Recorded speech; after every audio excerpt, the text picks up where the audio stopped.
রবীন্দ্রনাথ ঠাকুর একবার বলেছিলেন যে বাঙালি যা করে তা বিশ্বাস করে না, আর যা বিশ্বাস করে তা করে না। এটা আমার চলার পথে দেখেছি, এটা আসলে এরকমটাই ঘটে থাকে আমাদের ক্ষেত্রে। আর যে কারণে আসলে আমরা কোনো কিছু করে মানসিক প্রশান্তি পাই না।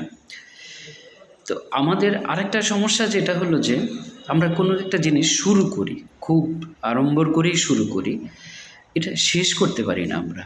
এই শুরু করি কিন্তু শেষ করি না, এই যে বদনাম, এটা এখনও চলমান আছে। তো আমার কাছে মনে হয় যে সফলতা বলেন বা যাই বলেন না কেন, আমাদের ধারাবাহিকতার অভাব। আমরা হুট করে খুব শুরু করে দেই, এরপরে আবার খবর নেই। আমরা যে কোনো কিছু না পারার বা আমাদের যে দীর্ঘমেয়াদী কোনো অর্জন না থাকার, এটা একটা বড় কারণ যে আমরা হুট করে শুরু করি এবং এটাকে শেষ করি না।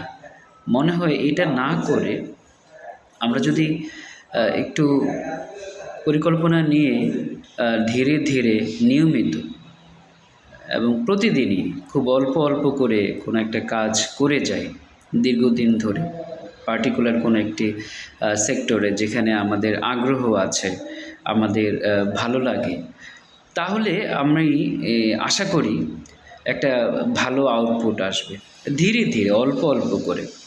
আমার খালু বেলায়েত হোসেন, অর্থাৎ আমরা যে ঢাকায় আসার পরে যাদের বাসায় আমরা দীর্ঘদিন ছিলাম বা বড় হয়েছি, পড়াশোনা শিখেছি ওই বাসার আপুদের কাছে। তো উনি আমাকে একদিন বলতেছিল যে সোহেল, যে তুমি যদি প্রতিদিন একটা করে কোনো একটা ভালো বাণী, মনীষীদের বাণী তুমি খাতায় লিখে রাখো, একটা করে, অনেক না, একটা একটা করে যদি লেখো, দেখা যাবে যে ৩৬৫ দিন পর, অর্থাৎ ১ বছর পরে তোমার ৩৬৫টা ভালো ভালো কিছু বাণী তোমার খাতায় লিপিবদ্ধ হবে। এবং এটা যদি দীর্ঘদিন করে যাও তাহলে কিন্তু একটা বিশাল বাণীরই একটা বই হয়ে যেতে পারে। এই যে ধারাবাহিকতার যে বিষয়টি আমরা যেটা দেখি, ধরেন একটা কলস যদি আমরা নিয়মিত রাখি একটা জায়গায়, বা একটা পাতিল, বা আমরা ছোটোবেলায় দেখতাম মটকা যেখানে আমরা ঠান্ডা পানি রাখতাম, এটা দীর্ঘদিন রাখার পরে পাকার মধ্যেও একটা দাগ পড়ে যাচ্ছে, স্পট পড়ে যাচ্ছে। অর্থাৎ এই যে ধারাবাহিকতার কাজটা খুব জরুরি, ধারাবাহিকভাবে খুব জরুরি। এই যে সকালবেলা আমরা যদি ঘুম থেকে একদিন উঠি হয়তো টের পাবো না কিছু, 2 দিন উঠি টের পারবো না, কিন্তু এটা যদি ধারাবাহিক করে করতে থাকি, উঠতে থাকি, এবং অন্যদের থেকে যে আমরা যে এনাফ অনেক সময় পাবো সেটা কল্পনাতীত। এবং এই প্রতিদিন সকালে উঠে হাঁটার অভ্যাস, এবং এর সাথে যদি আপনি আরও 2-1 জনকে সাথে নিতে পারেন, একটা বিশাল টিম ওয়ার্ক হয়ে যায় এবং তাদের মধ্যে একটা হৃদ্যতার সম্পর্ক তৈরি হয়ে যায়।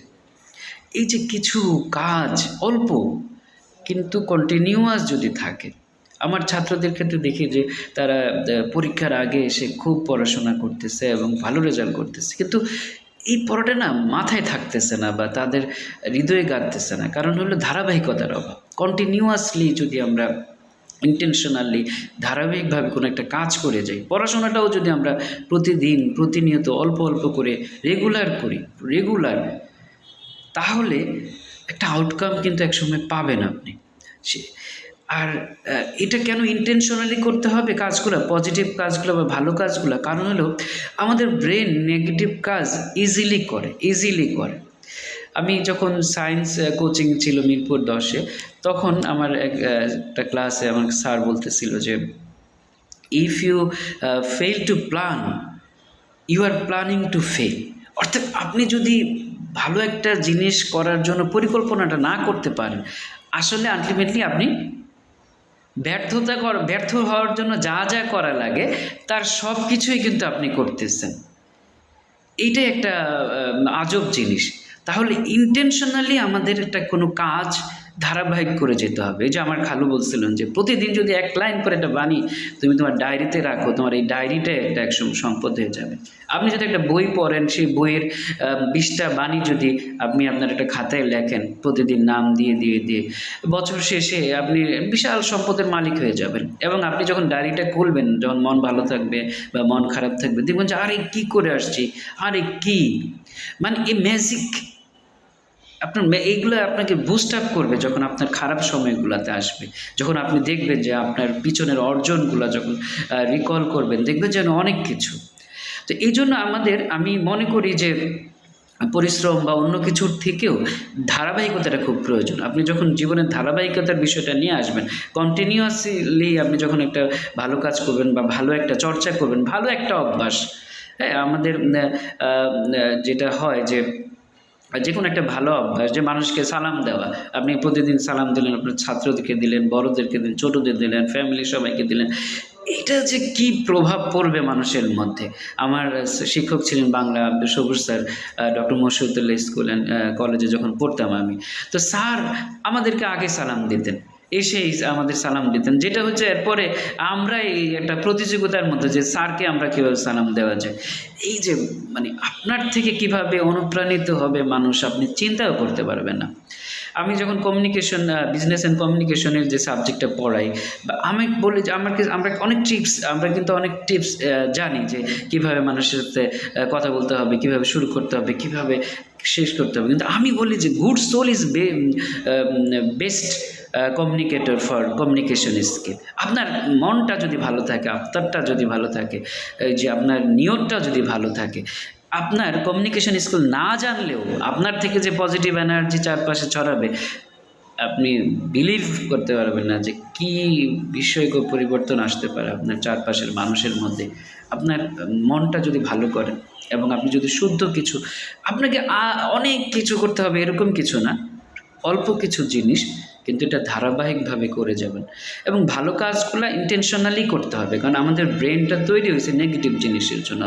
আমরা ইজিলি সব নেগেটিভ বা নেতিবাচক কাজের সাথে জড়াই যাই। এবং আমরা যে বাচ্চাদেরকে বড় করি, আমাদেরকে দিনে ওদেরকে সাথে যদি আমি 100টা কথা বলি, 90টা মনে হয় যে ওকে নাই করি, তাহলে ওর ব্রেন তো না শুনতে শুনতে বড় হচ্ছে। এমন বলতে পারেন যে ওদেরকে কি আমরা তাহলে কী করবো, ওরা যেভাবে দুষ্টামি করে, হ্যাঁ, তাদের এই না বলাটাকে বিকল্প উপায়ে যদি হ্যাঁর মাধ্যমে করলাম, ধরেন একটা জিনিস সে নষ্ট করছে, তাকে যদি বললাম যে না তুমি এইটা রাখো, এই জিনিসটা নিয়ে খেলো, মানে ডাইভার্ট করা। এবং বলতে পারেন যে তাহলে ও যদি সিরিয়াস কোনো কাজ করে ফেলে যেটা না করা যায়, সেক্ষেত্রে তো আপনার বিকল্প এটাকে তৎক্ষণাৎই থামাতে হবে। তবে বেশিরভাগ ক্ষেত্রে ওরা যে কাজগুলো করে সেগুলোকে আমরা অন্য একটি কাজ দিয়ে ডাইভার্ট করতে হবে। কারণ এই ছেলে বা মেয়েরা, এই ছোটো বাচ্চাগুলো তো ব্যস্ত থাকতে হবে কোনো না, তাদের যে হরমোন, এটা তো ব্যস্ত থাকার হরমোন, তো তাকে কোনো না কোনো কাজে আমাদেরকে ডাইভার্ট করতে হবে। এটা যেটা আমাদের কাছে মনে হচ্ছে না এটা তার জন্য ক্ষতিকর, ওইটা দেখে যেটা পজিটিভ অন্য একটা কাজ তাকে এনে দিতে হবে। অথবা আপনি যেসব কাজ করেন সেই কাজগুলোকে তাকে হেল্প করেন, যেমন তো ছোটো বাচ্চারা একটা পেঁয়াজ আনতে বলেন, একটা রসুন আনতে বলেন, অথবা গ্লাসটা এই জায়গায় রাখতে বলেন। আপনি ঘর মুছতেছেন, তাকে একটা কাজে এঙ্গেজ করেন। তো আমি যদি কাজ না দিতে পারি, ও তো আমার সাথে ডিস্টার্ব করবেই। তো এই যে বিষয়টা, তো আজকে যে মূল বিষয়টা যে ধারাবাহিকতাটা খুব প্রয়োজন। ধারাবাহিকভাবে ঘুম থেকে সকালে ওঠা, হাঁটা, ব্যায়াম করা, দৌড়ানো এবং অসুস্থ হওয়ার আগেই নিজেকে ফিট করা, যে এই ব্যাপারগুলো যদি আমরা নিজেদের মধ্যে রপ্ত করতে পারি, আলটিমেটলি দীর্ঘমেয়াদী একটি ইতিবাচক প্রভাব পড়বে। এবং এটা শুধু আপনার না, আপনার দেখা দেখে আশেপাশের অনেক মানুষের কাছে এটা প্রভাবিত হবে এবং দীর্ঘমেয়াদী সমাজে বা পরিবার সবার জন্য একটা ভালো দিক বয়ে আনবে। এবং আমরা রবীন্দ্রনাথ ঠাকুরের যেই কথাটা, এটাকে মিথ্যা প্রমাণ করতে পারবো যে আমরা বাঙালিরা শুরু করি কিন্তু শেষ করি না, আমরা যা করি তা বিশ্বাস করি না, আমরা যা বিশ্বাস করি তা করি না। এই যে দ্বৈত সত্তা বাঙালির ভিতরে, এইটা থেকে আমাদেরকে ইন্টেনশনালি ইতিবাচক দিকে ধাবিত করতে হবে এবং ভালো কিছু অভ্যাস আমাদের নিজেদের মধ্যে রপ্ত করতে হবে। তাহলেই আমরা আশা করি এটা ইতিবাচক বাংলাদেশ বা একটা সোসাইটি বা একটা সমাজ বা একটা পরিবার পাবো আশা করি। আসসালামু আলাইকুম। ভালো থাকবেন সবাই। আপনার প্রতিটি দিন কল্যাণময় হোক, এই প্রত্যাশায় আমি মোহাম্মদ সোহেল আরমান আজকের এই কথোপকথনের যেই ভিডিওটি এখানে সমাপ্ত করছি। আমার জন্য দোয়া করবেন, আমার পরিবারের জন্য, আমাদের সবার জন্য সবাই দোয়া করব। সবাই যেন ভালো থাকতে পারি, বাংলাদেশটি যেন সুন্দর হয় এবং একটি আমরা সুন্দর ভবিষ্যৎ, সমৃদ্ধ আগামীর পথে এগিয়ে যেতে চাই। আসসালামু আলাইকুম।